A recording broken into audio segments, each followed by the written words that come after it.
Welcome to our deep dive into Foggia and San Giovanni Rotondo. You might know San Giovanni Rotondo as the home of Padre Pio. Oh, yeah. We're going to discover so much more about these two towns today. We're going to dig into their history, uncover hidden gems, and see how events and people shape them in unique ways. It's going to be a fun one. So let's jump right in. All right, sounds good. We'll start with Foggia. It's strategically located on the Tavoliere Plain. The Tavoliere Plain. Yeah, the second largest plain in all of Italy.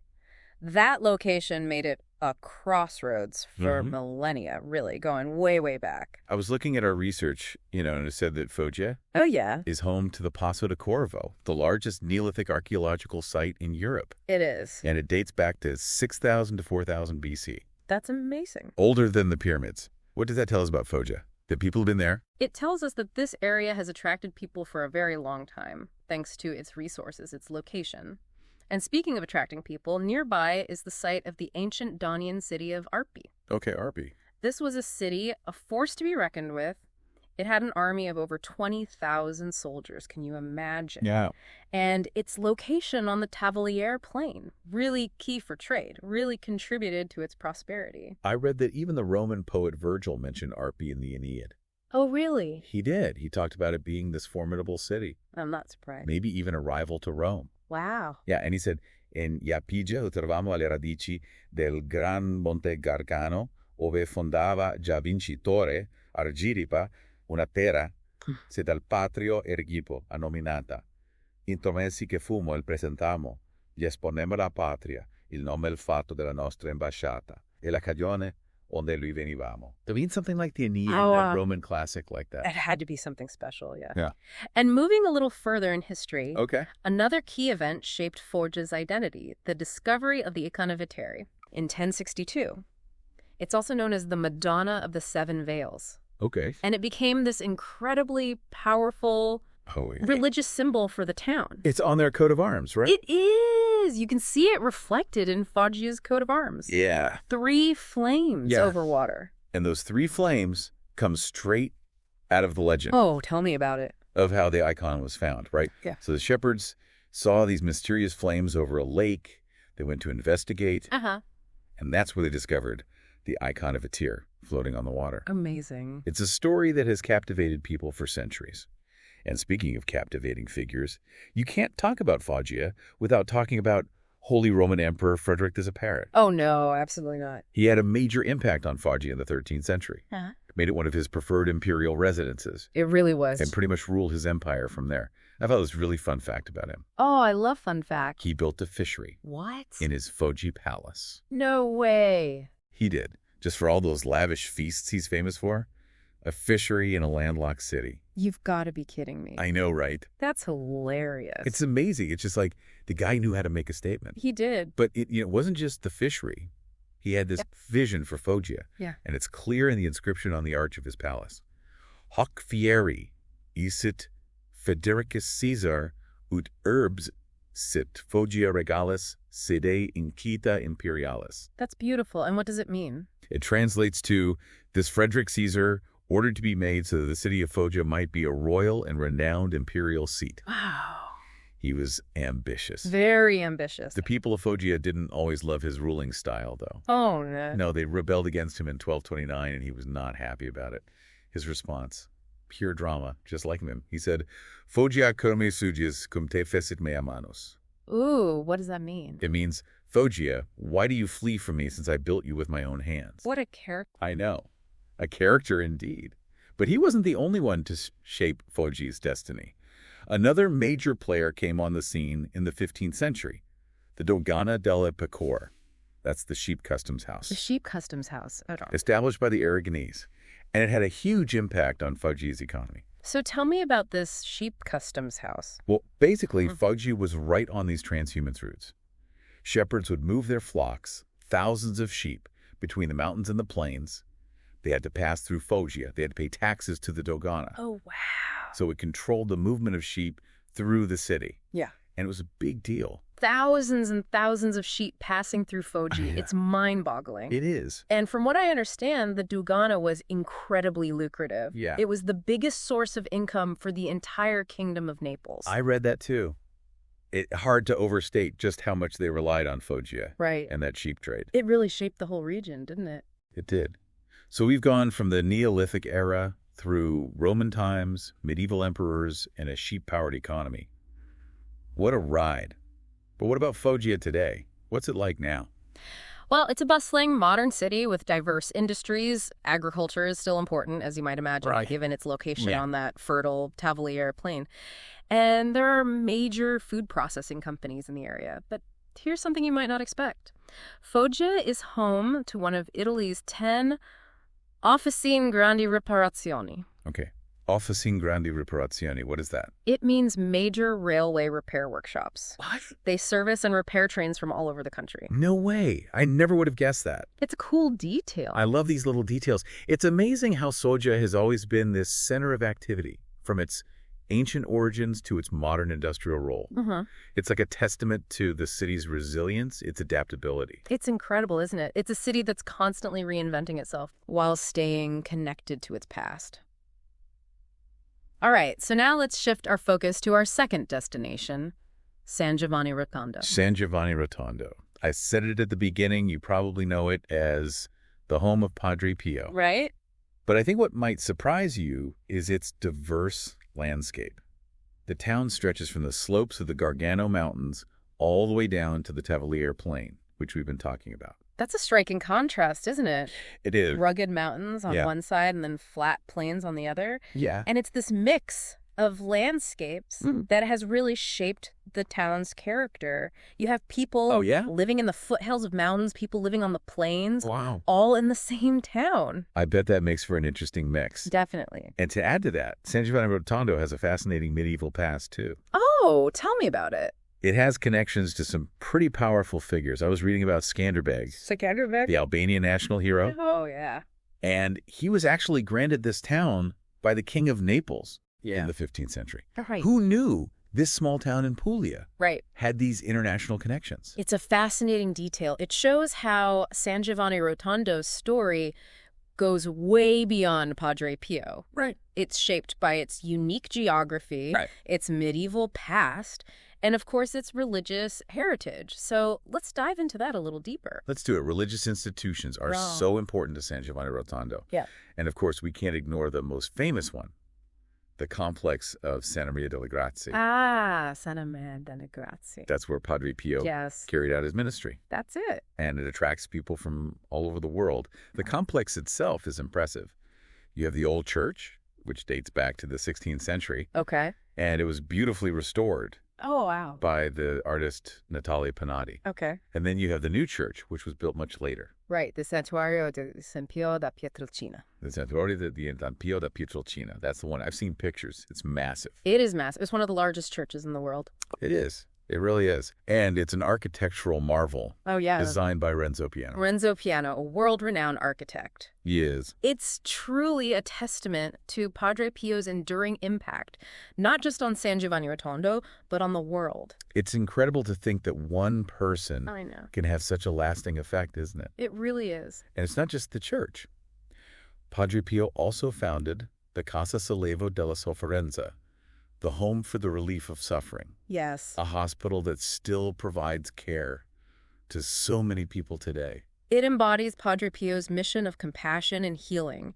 He wasn't just this spiritual figure, but he was a man of action Yeah. who wanted to alleviate human suffering in a very tangible way. It's a legacy that continues to this day. So we've talked about Foggia and San Giovanni Rotondo, two towns with incredible histories, unique stories. And you know what? We've only just scratched the surface. Just the beginning. I'm already feeling like Oh, yeah. this has been such a rewarding deep dive. Me too. I'm so glad you're here to help us navigate through it all. It's a pleasure to be here. So what stands out to you so far? What's captured your imagination? Honestly, Yeah. everything. Really? From that Neolithic village in Foggia to Frederick II's over-the-top fishery. Oh, yeah, the fishery. From the sheep-powered economy to the enduring legacy of Padre Pio. Wow. I'm just amazed by all these layers of history and culture that we've uncovered. It's making me want to hop on a plane right now Me too. and just explore these places in person. Well, and that brings up an interesting question. How have these individual stories we've been discussing, from ancient times to the present, shaped Italian history and culture as a whole? it's something to ponder as we continue our deep dive. That's such a great point. It's like each of these towns is a piece of a much larger puzzle. Yeah. And we're starting to see how they all fit together. I can't wait to see what other pieces we uncover as we continue. I'm excited too. It really is fascinating to think about how these local stories connect to this bigger picture of Italy's history. Yeah. And speaking of connections, I'd like to revisit the Dogana del Pecor, Oh, okay, yeah. that sheep customs house in Foggia. Right. We talked about how lucrative it was. It was. But, there's another side to that story. What do you mean? A less positive one. Okay. It wasn't all sunshine and shepherds. Right. All those sheep Yeah. must have had a real impact on the environment. I was thinking about that. All those sheep Yeah. grazing on the Tavoliere Plain Exactly. year after year. Imagine that. Thousands upon thousands of sheep grazing on the Tavoliere Plain. And while it generated a ton of wealth, all that grazing eventually took its toll on the land. Yeah, overgrazing makes sense, right? Right. It's like too many cows in a field. Exactly. They just eat everything in sight, and then the land can't recover. That's a great analogy. And that's essentially what happened on the Tavoliere Plain. The land, it became depleted, Oh, wow. less fertile. Combine that with some other factors, Mhm. and parts of the plain gradually transformed Oh, no. into marshland. Wow. It's a reminder that even economic activities that seem really beneficial Right. can have unintended consequences, Absolutely. especially for the environment. Yeah. That's a good reminder for us today, too, isn't it? Oh, absolutely. We need to be thinking about the long-term impact Yeah. of our actions on the planet. Yeah. Sobering thought. But okay, so let's go back to San Giovanni Rotondo. Okay. I'm still thinking about Skanderbeg, the Albanian national hero. Yeah. And this connection to this town, it's just such a surprising piece of the puzzle. Skanderbeg is a legendary figure. Mhm. He led this fierce resistance against the Ottoman Empire in the 15th century. He was known for his military prowess, his unwavering defense of his homeland. A real-life warrior king. Mm. But what was he doing with the town in Puglia? Well, it was a reward for his loyalty Oh. to the Kingdom of Naples. Think of it as a strategic alliance. Okay. King Ferdinand the Harst of Naples. In 1466, he wanted to strengthen his position against the Ottomans. And what better way to do that than to ally himself with a powerful military leader like Skanderbeg? That makes sense. So he granted him San Giovanni Rotondo, along with a couple of other towns, as a fiefdom. So San Giovanni Rotondo became a pawn in this larger political game. It's incredible how all these historical events intertwine. Isn't it? History is full of these unexpected connections. I know. While all this is going on, Foggia is raking it in with its sheep customs house. And here's San Giovanni Rotondo being gifted to an Albanian warrior. Crazy. But we can't forget about San Giovanni Rotondo's own unique development, too. Right. Even before Padre Pio, the town had its own story. We've talked about those contrasting landscapes, the Gargano Mountains and the Tavoliere Plain. Did that have any impact on the town's culture, economy, do you think? I would imagine so. The mountains would have provided resources like timber and stone, right? And the plains, perfect for agriculture. So you'd have a mix of people engaged in all these different activities, living side by side. You're exactly right. That variety in the landscape probably contributed to a diverse local economy. Farmers, herders, craftspeople, maybe even merchants involved in trade between the mountains and the plains. I bet. It's a recipe for a vibrant community. Yeah. And a resilient one, too, I bet. Right. Having to adapt to all these different environments probably made them really resourceful. Absolutely. But I'm also thinking about all the political and social changes happening in Europe at the time, in the early 20th century. Did any of that turmoil reach San Giovanni Rotondo? It certainly did. Remember those deep political divisions we talked about earlier? Yes. Well, they played out in a dramatic way in San Giovanni Rotondo on October 14th, 1920. Oh, what happened? Give me the details. Well, the Socialist Party had just won the local elections. Okay. And this victory triggered a strong reaction from a coalition of clerics and fascists. So a real clash of ideologies. Oh, yeah. It sounds like the town was this microcosm of all the political turmoil sweeping across Italy at the time. Absolutely. Tensions were high, and when the socialists tried to display the red flag from the town hall balcony, it led to a standoff with the opposing faction. Oh, wow. Okay, I'm picturing this scene. Yeah. Angry crowds, heated arguments, Yeah. maybe some pushing and shoving. Yeah, you're not far off. It was a tense situation. Luckily, things didn't escalate too far. The carabinieri and soldiers were called in to maintain order, and eventually the situation calmed down. Okay, so a near miss, Mm-hmm. but a dramatic reminder Yeah. of how those political tensions Right. can play out even in a small town. Mm-hmm. It just goes to show that every place has its own story. Uh-huh. Moments of drama, Of course. conflict. Absolutely. San Giovanni Rotondo is no exception. But that one event, it doesn't define the town's story. No. It's a story that continues to evolve, shaped by its religious heritage, its connection to Padre Pio, and its role as this destination for people seeking spiritual solace from all over the world. And speaking of Padre Pio, I think it's time we delve deeper into the architectural legacy he inspired, Okay. especially the incredible Santuario di San Pio da Pietrelcina. A perfect transition. The Santuario is a masterpiece of modern architecture. Padre Pio himself had this vision for it, and it was brought to life by the brilliant architect Renzo Piano. It's a striking blend of modern design and spiritual significance. I've only seen pictures, Oh, yeah. but it looks absolutely breathtaking. Can you paint a picture for me and for our listener Sure. of what it's like to experience the Santuario? Imagine a vast elliptical space, Okay. large enough to hold over 30,000 people. Wow. That's like the size of a football stadium. It is, and the roof, it's made of golden limestone, That's which right. gives this incredible warm glow, especially when it's bathed in sunlight. I bet it creates an amazing, awe-inspiring atmosphere. Oh, it's truly something special. The Santuario isn't just a building. Right. It's a testament to Padre Pio's enduring legacy. It symbolizes hope, healing, and people come from all over the globe to experience it. It's incredible how one person can have such a profound impact on a place, I know. even on the world. What was Renzo Piano's vision for this project? Well, he wanted to create a space that was both grand and intimate, Okay. monumental yet welcoming, and the elliptical shape with these gently sloping walls. Yeah.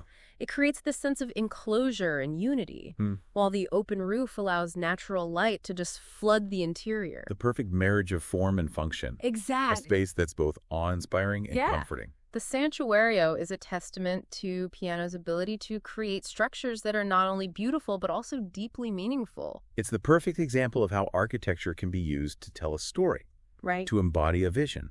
And in this case, the story is about faith, healing, and this enduring power of one man's legacy. Beautifully said. But San Giovanni Rotondo's story goes beyond the Santuario, doesn't it? Oh, it does. We can't forget the Casa Sollievo della Sofferenza, the hospital that Padre Pio founded. Right. It speaks volumes about his compassion, his desire to alleviate human suffering. It's so much more than just a hospital, isn't it? It really is. It embodies his mission to care for the sick, the needy. Yeah, it was a place where people could find physical healing, Yeah. as well as spiritual comfort. It's this holistic approach to healthcare, isn't it? Mm-hmm. It recognizes that our physical Yeah. and spiritual well-being Yes, are all interconnected. absolutely. It's an approach that's still so relevant today. Oh, absolutely. And the Casa Sollievo della Sofferenza continues to embody that vision today, serving as a beacon of hope for people from all walks of life. It is an inspiring legacy. Makes you think about the impact that just one person can have. It really does. But let's zoom out for a moment Mm-hmm. and remember that both Foggia and San Giovanni Rotondo have stories that extend far beyond these figures that we've discussed. Right. Their histories are like these rich tapestries woven from centuries of events, influences, personalities. You put it perfectly. That's what makes this deep dive so fascinating. Yeah. We're peeling back the layers, uncovering these hidden gems and unexpected connections. We're like detectives, Yes. piecing together clues from the past. Exactly. We're only just scratching the surface. I can't wait to see what else we uncover. But for now, I think it's time we turn our attention to the artistic side of these towns. Fantastic idea. What's a trip to Italy without some art appreciation? From ancient mosaics to Renaissance masterpieces, even contemporary installations, both Foggia and San Giovanni Rotondo have a lot to offer art lovers. So much. Okay, let's start with Foggia.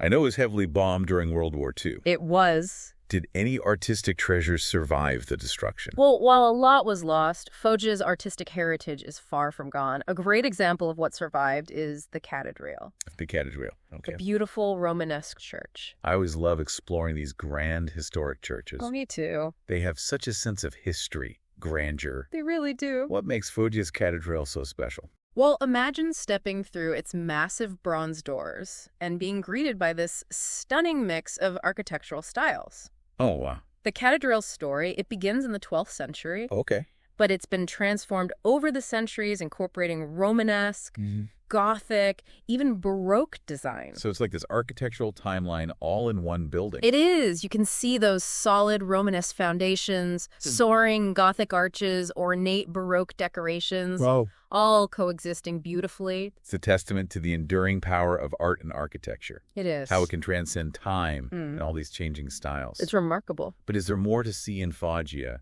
beyond the cathedral? What about museums?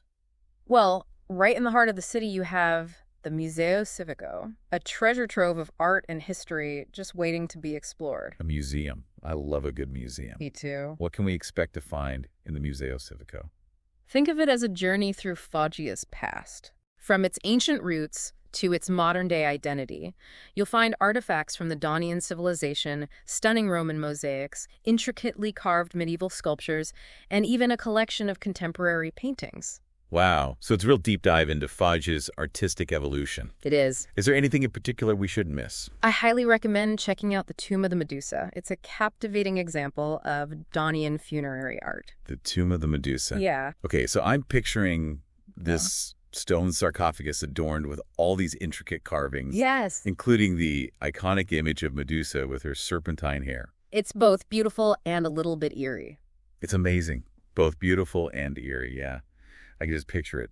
Dimly lit in a museum gallery, surrounded by all the whispers of these ancient myths and rituals. It's a powerful experience. And a reminder of Foggia's long and layered history. It's a city that's been shaped by all these diverse cultures and artistic traditions.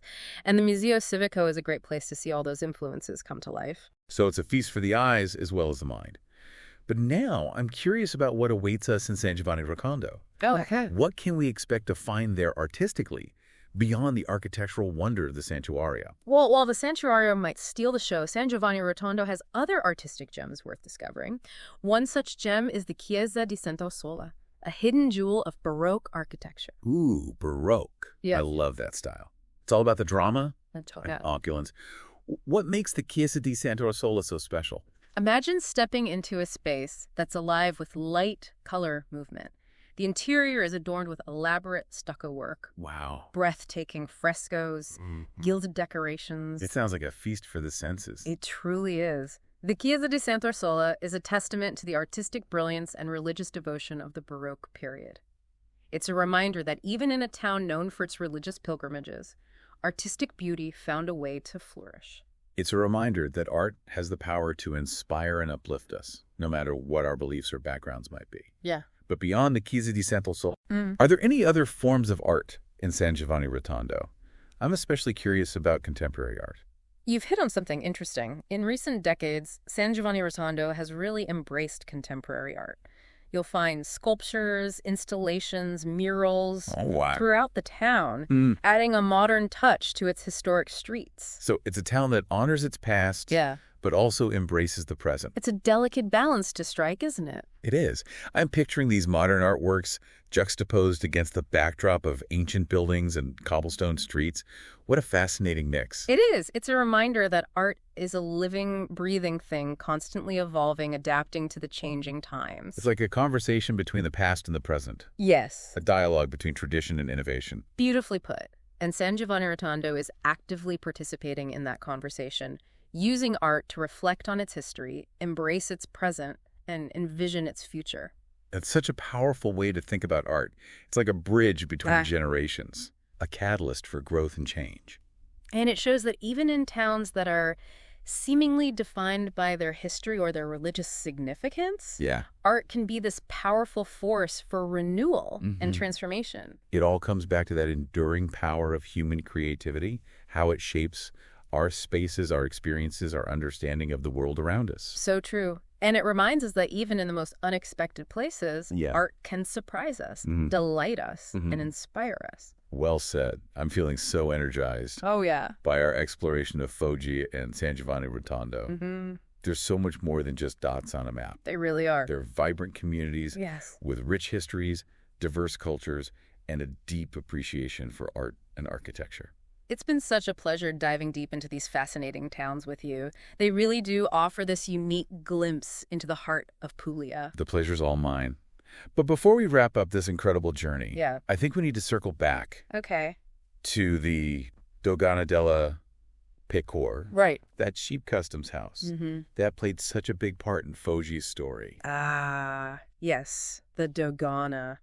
It is a powerful reminder It is. that economic forces can have this really profound impact on a town's development. Yeah, both positive Both positive. and negative. And in this case, it seems like there were benefits and drawbacks, right? It does. The Dogana brought in a lot of money, It did. but it also contributed to those environmental problems we talked about. Exactly. It's a classic example of the trade-offs we Yeah. often face when it comes to economic development. Mm. While the Dogana brought wealth to the kingdom, it also led to that overgrazing. And ultimately, it damaged the Tavoliere Plain. It's a cautionary tale It is. about the importance of thinking about the long-term consequences of our actions, especially when it comes to the environment. It's a lesson that's still relevant today. Oh, absolutely. We're constantly facing choices We are. that have both economic Yeah. and environmental implications. Absolutely. It highlights the importance of finding sustainable solutions, approaches that benefit both people and the planet. It's a reminder that we need to be good stewards of our resources, even in the pursuit of economic growth. Well said. And it's a message that's especially relevant today as we face these challenges of climate change and environmental degradation. It's a call to action, urging us to be mindful of our impact on the world Yes. and to make choices that support a more sustainable future for everyone. And it's a reminder that even in seemingly small towns like Foggia, we can find these valuable lessons that can guide us on a global scale. I love how this deep dive has taken us on such a fascinating journey. We've explored history, art, architecture, even economics, I know. all through the lens of these two unique Italian towns. It's been an incredible exploration. I'm really struck by the enduring power of human creativity and how it's woven into the very fabric of these places. Me too. Mm-hmm. And it leaves me wondering, how do the stories of Foggia and San Giovanni Rotondo connect to the broader narrative of Italy's past and present? That's a fantastic question to ponder as we move into the final part of our deep dive. You know, it's amazing how these two towns, Foggia and San Giovanni Rotondo, they're so close geographically, but they have such distinct personalities. They really do. Foggia, out on the plains, it's always been this bustling center of trade and activity. And then you have San Giovanni Rotondo, nestled in the foothills of the Gargano Mountains. Right. With this, more contemplative, spiritual atmosphere. It makes our deep dive even more intriguing, right? They offer these two very different perspectives on life in Puglia. It does. I'm curious about their relationship over time. Have they always been connected, or have their paths diverged at certain points? It seems like their destinies would be intertwined in some way. You're right. Their destinies have been interwoven, especially because of the Tavoliere Plain. We've already talked about how Foggia's location made it this economic powerhouse of the region, right? Right. It controlled the flow of goods and people across the plains. San Giovanni Rotondo, up in the foothills, was likely more self-sufficient, relying on its own resources. So a bit of a city mouse and country mouse dynamic. Perhaps. But I imagine there had to be some interaction between the two, right? Some exchange of goods or ideas. Absolutely. Trade would have been essential. Foggia would supply manufactured goods and agricultural products to the surrounding towns, including San Giovanni Rotondo. And then there's the religious aspect. Oh, yeah. Pilgrimages to the sanctuary of the Madonna in Coronata, just outside of Foggia, would brought people from all over the region together. The sanctuary of the Madonna in Coronata. Tell me more about that. Picture this. A tranquil forest clearing. Back in the 11th century, a shepherd had a vision of the Virgin Mary. Okay. It's a place steeped in legend and devotion. I can almost feel the peace and serenity of that place. Like the dappled sunlight filtering through the trees. A sense of quiet reverence. That's the essence of the sanctuary, a place of quiet contemplation where people come to seek solace, healing, a deeper connection to their faith. It sounds like the perfect counterpoint to the energy of Foggia, A place to escape the noise and reconnect with something larger than yourself. Exactly. And because it was just outside of Foggia, it was accessible to people from all over, including those from San Giovanni Rotondo. So it became this shared spiritual center, a place where people could come together regardless of their differences. Yeah. It's so inspiring how these towns, with their distinct personalities, ways of life, found common ground in their shared faith and traditions. Now, I'm curious, did the arrival of Padre Pio and San Giovanni Rotondo change the dynamic between the two towns in any way? It definitely shifted the focus, right? With Padre Pio's growing fame and the influx of pilgrims to San Giovanni Rotondo, the town became increasingly known for its connection to him. So it became a destination in its own right. Yeah. It makes you wonder if Foggia felt any ripple effects from that. Indirectly, perhaps? Foggia, with its better transportation links, would have been a gateway for many pilgrims traveling to San Giovanni Rotondo. Okay. And the economic benefits of all those visitors would have spread throughout the region. So it was a kind of symbiotic relationship. Each town benefited from the other's strengths and attractions. It's a good reminder that even in a world that often feels divided, we're all connected in some way. That's a great insight. It highlights how interconnectedness and interdependence are essential for growth and prosperity, not just for towns, but for people, too. This whole deep dive has been such an eye-opener. Oh, good. I feel like I've gained a new appreciation for Foggia and San Giovanni Rotondo, not just as individual places, but as pieces of a much larger story. Yes. A story woven from history, culture, faith, human connection. It's been such a pleasure exploring with you. I hope it inspires our listener to keep exploring, discovering the hidden connections that make our world so fascinating. Me too. I'm already thinking about our next deep dive. But for now, let's savor what we've learned about Foggia and San Giovanni Rotondo. They're more than just towns on a map. They're living testaments to the enduring power of the human spirit.